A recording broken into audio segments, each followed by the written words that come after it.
എല്ലാവർക്കും നമസ്കാരം. ഞാൻ വത്സല മുരളി. ഞാനിന്നിവിടെ ഉണ്ടാക്കാൻ പോകുന്നത് ഒരു ചുട്ടരച്ച ചമ്മന്തിയാണ്. ചുട്ടരച്ച ചമ്മന്തി പലവിധം ഉണ്ടാക്കും. തേങ്ങ ചുട്ടരച്ചുണ്ടാക്കും. ഇത് മുളകും ഉള്ളിയും വെളുത്തുള്ളി ഇതൊക്കെ ചേർത്തുള്ള ഒരു ചുട്ടരച്ച ചമ്മന്തി.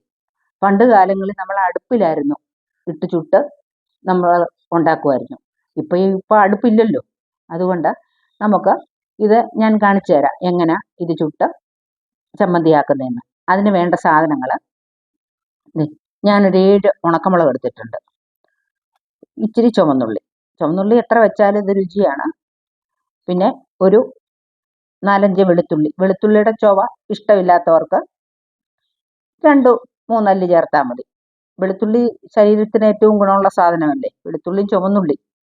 അപ്പോൾ അത് ഈ മുളകിൻ്റെ കൂടെ ആകുമ്പോഴത്തേക്ക് മുളകിൻ്റെ ക്ഷാരം അങ്ങ് പോകാൻ വേണ്ടിയിട്ട് നമുക്ക് വെളുത്തുള്ളിയും ചുവന്നുള്ളിയും കൂടുതൽ ചേർത്താൽ അത്രയും നല്ലത്. പിന്നെ ഉപ്പ്, പിന്നെ വാളംപുളി, ഒരു ടേസ്റ്റിന് മാത്രം ഇച്ചിരി പിഴിപുളി, അതും ചേർത്ത് നമുക്കൊരു ചുട്ടരച്ച ചമ്മന്തി നമുക്കുണ്ടാക്കാം. അതെങ്ങനെയാണ് ചുട്ട് ചമ്മന്തിയാക്കുന്നതെന്ന് ഞാൻ കാണിച്ചു തരാം.